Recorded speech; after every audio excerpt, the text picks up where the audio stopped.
तृतीय वर्ष के बच्चों का स्वागत। मैं अलका जैन से आचार्य हिंदी। बच्चों, गत कालांश में हमने कहानी पूस की रात का जो है मूल संवेदना को समझ रहे थे। उसका जो मेरा वीडियो है वो बीच में टूट गया था। मैं उसी से आगे बढ़ रही हूँ कि सर्दी के मौसम में जब मोटे मोटे गद्दों और रजाइयों में जब लोग छिपे रहते हैं, वहीं ठंड में बेचारा हल्कू जैसा किसान शीत से बचने के लिए रात भर जगता है, आग में तापता है, चिल्लम भरता है और विवश होकर अपनी फसल को भी गंवा बैठता है। जब तक समाज के शोषण का यह चक्र चलता रहेगा, तब तक गरीबों, किसान और मज़दूरों को मुक्ति मिलना संभव नहीं है। और यही पूस की रात कहानी में प्रेमचंद ने अपनी संवेदना में अभिव्यक्त किया है।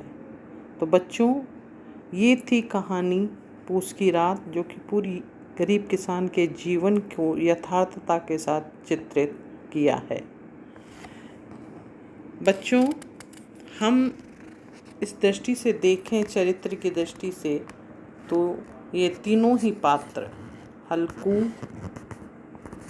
मुन्नी पत्नी हल्कू की और जबरा, तीनों ही इस भूमिका को अपनी तरीके से विशिष्ट भूमिका से निभाते हैं। कहानी के प्रारंभ में मुन्नी और उसके पति का जो वार्तालाप है, उससे मुन्नी के चरित्र की दो एक विशेषताओं को स्पष्ट करता है। मुन्नी एक सच्ची पत्नी है, बुद्धिवादिनी और तीक्ष्णता के साथ बात कहने वाली स्त्री है। वह परिस्थिति के अनुकूल आचरण करना जो है कर्तव्य समझती है। अपनी इसी गुण के कारण पति से साहूकार सहना टालने की भी बात कहती है, लेकिन प्रेमचंद ने मुन्नी के इस चरित्र को विकसित करने का अवसर प्रदान नहीं किया है। यहाँ तो उनका जो है मूल संवेदना कहानी के माध्यम से जो मूल भाव था वो था किसानों के जीवन का जो है चित्रण करना। सहना जो है वो साहूकार कहानी में प्रत्यक्ष नहीं है, कोई ज़्यादा भूमिका नहीं है।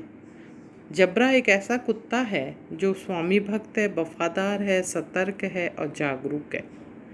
वह हर परिस्थिति में अपने मालिक की स्थिति और परिस्थिति का ध्यान रखता है।